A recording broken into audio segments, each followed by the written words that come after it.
पिचकारी हम कहवा जुड़ाई। हम ठेका ले ले बनी का सुना तोहरा से सोना ही रंग डालवाइब। अपन पिचकारी हम कहवा जुड़ाई। छुएला जाने तेने आदत खराब बा। तोरा से रानी पुराना हिसाब बा।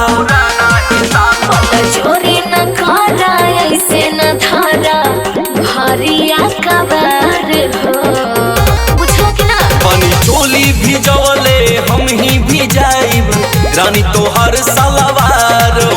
पानी चोली भिजवले हम ही भिजाइब रानी तोहर सलवार हो। आई हो दादा ऐसे मत करो।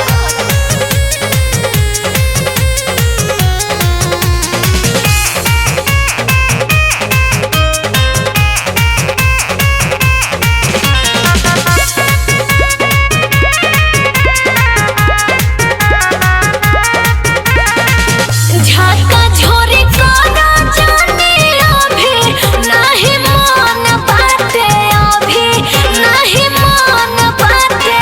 रानी पिचकारिया में होखत मोर जुबान बाटे होखत मोर जुबान बाटे। अबे पनी दूर रही न।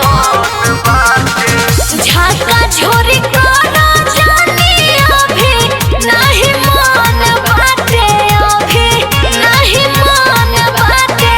रानी पिचकारिया में होखत मोर जुबान बाटे होखत मोर जुबान बाटे।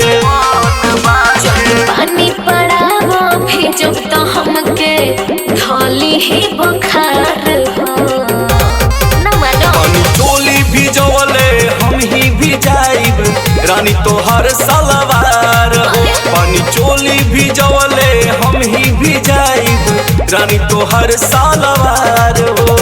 देखो दूरे रहो। हम ही भिजाइब रानी तोहर सलवार हो।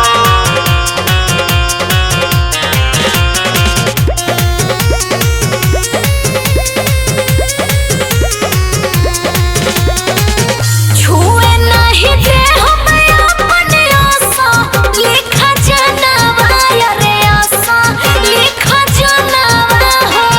रागी लेवे दातू इंद्रजीत के जो बनावा यार भीतर के समानावा हो। देखा तनी दूरे रहो।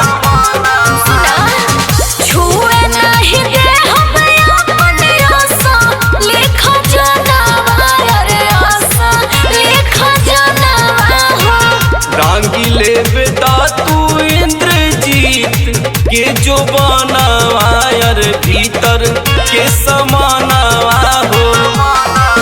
सुना जखमी जी कहवा डाली है हो रंगावा करताड़े इंतजार हो।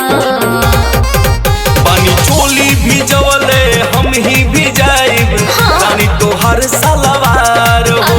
पानी चोली भिजवले हम ही भिजाइब रानी तोहर सलवार हो।